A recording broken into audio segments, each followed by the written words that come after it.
Hello दोस्तों, channel में एक बार फिर से आपका स्वागत है।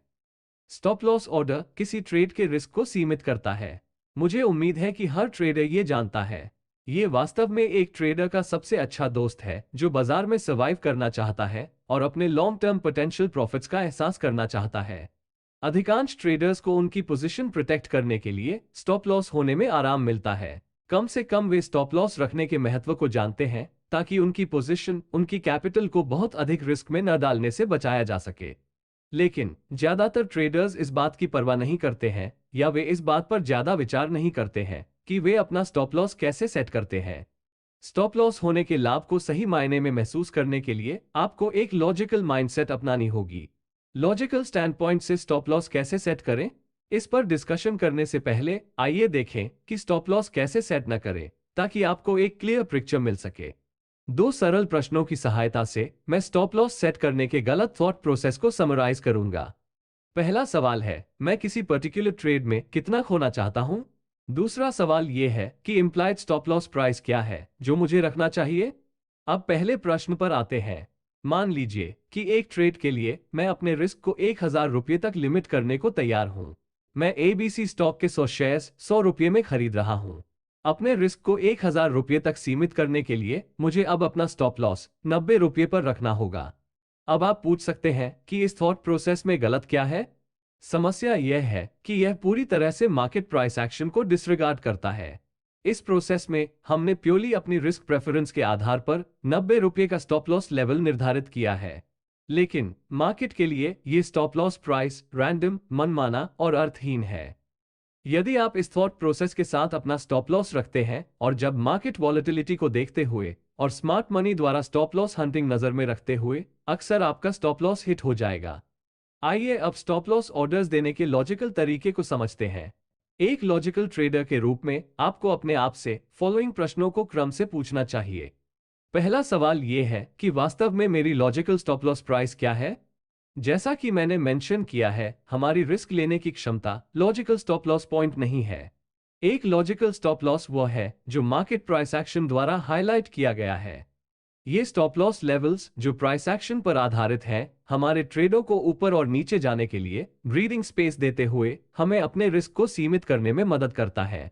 मेरी प्रेफरेंस में प्राइस एक्शन का उपयोग करके स्टॉप लॉस पॉइंट्स खोजने के लिए दो प्राइमरी मेथड्स हैं। पहला तरीका स्टॉप लॉस डिटर्मिनेशन के लिए कैंडलस्टिक्स के सहयोग से सपोर्ट और रेजिस्टेंस का उपयोग करना है। आइडियली हम चाहते हैं कि बाजार हमारे स्टॉप लॉस पॉइंट से दूर रहे। जैसा कि आप जानते हैं, सपोर्ट और रेजिस्टेंस लेवल्स काफी उपयोगी हो सकते हैं। एक मेजर सपोर्ट लेवल वो है जहां हम बाइंग की डिमांड आने की उम्मीद करते हैं और एक मेजर रेजिस्टेंस लेवल वो है जहां हम सप्लाई में वृद्धि की उम्मीद करते हैं, जिससे सेलिंग प्रेशर बढ़ता है। इसलिए लॉन्ग ट्रेडिंग सेटअप्स के लिए स्टॉप लॉस के बेस या रेफरेंस के रूप में सपोर्ट लेवल्स का उपयोग करना लॉजिकल है। इसी तरह शॉर्ट ट्रेडिंग सेटअप्स के लिए स्टॉप लॉस सेट करने के लिए बेस या रेफरेंस के रूप में रेजिस्टेंस लेवल्स का उपयोग करना लॉजिकल है। सपोर्ट और रेजिस्टेंस स्टेशनरी हो सकते हैं, जैसे pivot levels, camarilla levels, Fibonacci levels आदि, और यह मूविंग एवरेजेस और ट्रेंड लाइंस की तरह डायनामिक भी हो सकता है। स्टॉप लॉस को सपोर्ट लेवल के ठीक नीचे या रेजिस्टेंस लेवल के ठीक ऊपर रखने से उन जायंट विक्स से बचाव नहीं होगा जो आज के बाजारों में रिटेलर स्टॉप लॉस के रूप में लिक्विडिटी की तलाश करते हैं, जिन्हें अक्सर स्टॉप लॉस हंटिंग के रूप में जाना जाता है। इससे आगे रहने के लिए हमें कैंडलस्टिक्स पर भी विचार करना होगा। यदि आप एक की सपोर्ट लेवल से रिवर्सल ट्रेड की तलाश कर रहे हैं, तो आपका स्टॉप लॉस उस कैंडल के नीचे रखा जाना चाहिए जिसमें सबसे गहरी विक या रिजेक्शन हो। पर्सनली मैं अपने स्टॉप लॉस को एक बहुत गहरी विक वाली पिन बार कैंडल के नीचे रखना पसंद करता हूं, जिसका अर्थ है कि उस एरिया में अधिकांश लिक्विडिटी स्मार्ट मनी द्वारा अब्सॉर्ब कर ली गई है।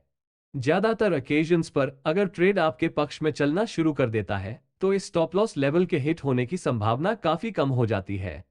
रेजिस्टेंस लेवल से शॉर्ट ट्रेड लेते समय भी यही विचार है, लेकिन सुनिश्चित करें कि आपने सही प्राइस एक्शन एनालिसिस किया है।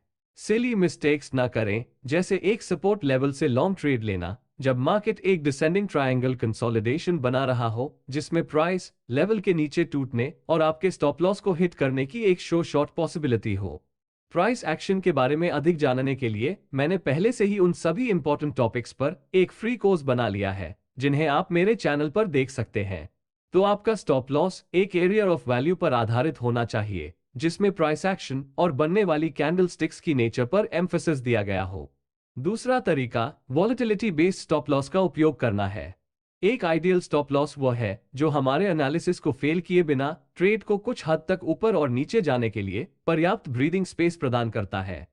उदाहरण के लिए बुलिश फ्लैग पैटर्न के लिए स्टॉप लॉस को फ्लैग बनाने वाली कंसोलिडेशन कैंडल्स के सबसे नीचे रखा जाता है।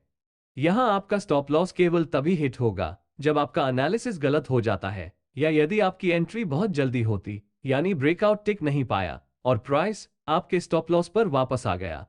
अब एक और सवाल उठता है, हमारे स्टॉप लॉस को हिट किए बिना प्राइस को फ्रीली मूव करने के लिए कितना स्पेस या प्राइस रेंज पर्याप्त है? इसका उत्तर मार्केट की वॉलेटिलिटी पर निर्भर करता है। इसलिए स्टॉप लॉस सेट करने के लिए एक और लॉजिकल तरीका वह है जो मार्केट प्राइस एक्शन की वॉलेटिलिटी कंसिडर करता है। वॉलेटिलिटी स्टॉप लॉस का क्लासिक एग्जांपल शैंडिलियर स्टॉप है। यह बाजार की वॉलेटिलिटी को मापने के लिए एवरेज ट्रू रेंज या एटीआर का उपयोग करता है। फिर यह एटीआर वैल्यू के मल्टीपल के आधार पर स्टॉप लॉस लगाता है। मैंने अपने मेन चैनल पर पहले ही एटीआर इंडिकेटर पर एक वीडियो बना लिया है, आप चाहें तो इसे देख सकते हैं। अधिकांश समय मैं अपने शैंडिलियर स्टॉप के लिए 2 से 3 के मल्टीप्लायर के साथ 14 पीरियड के एटीआर का उपयोग करता हूं।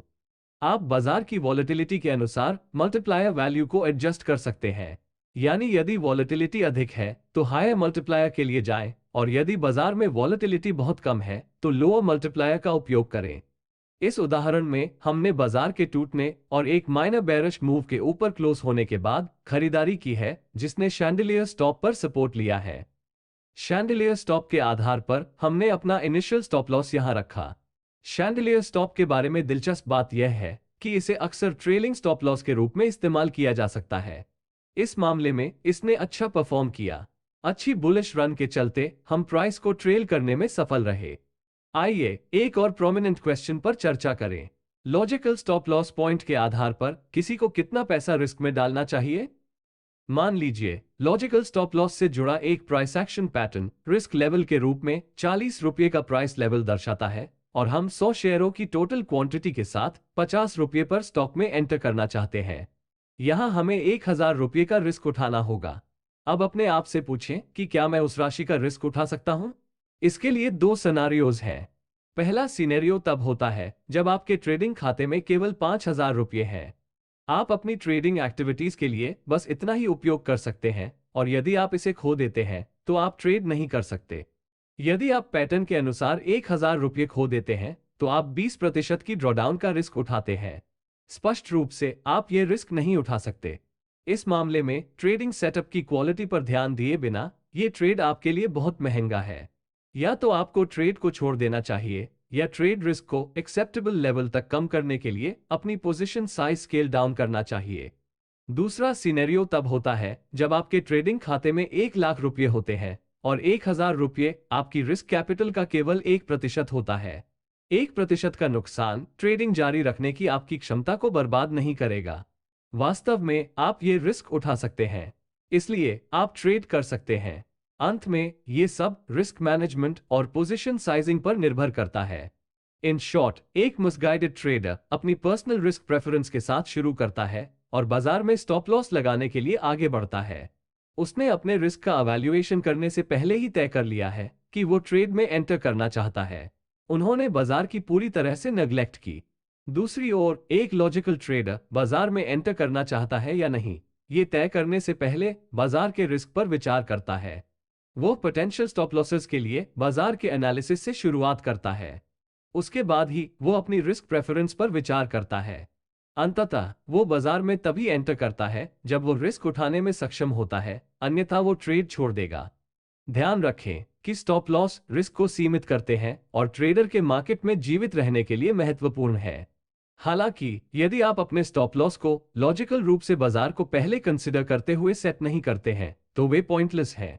मुझे उम्मीद है कि वीडियो आपके लिए उपयोगी था, तो कृपया इस वीडियो को लाइक और शेयर करें। चैनल को सब्सक्राइब करना भी सुनिश्चित करें और बेल आइकॉन को अनेबल करें ताकि आपको सभी नए वीडियो अपडेट्स प्राप्त हों। मैं आपसे एक और वीडियो के साथ मिलूंगा।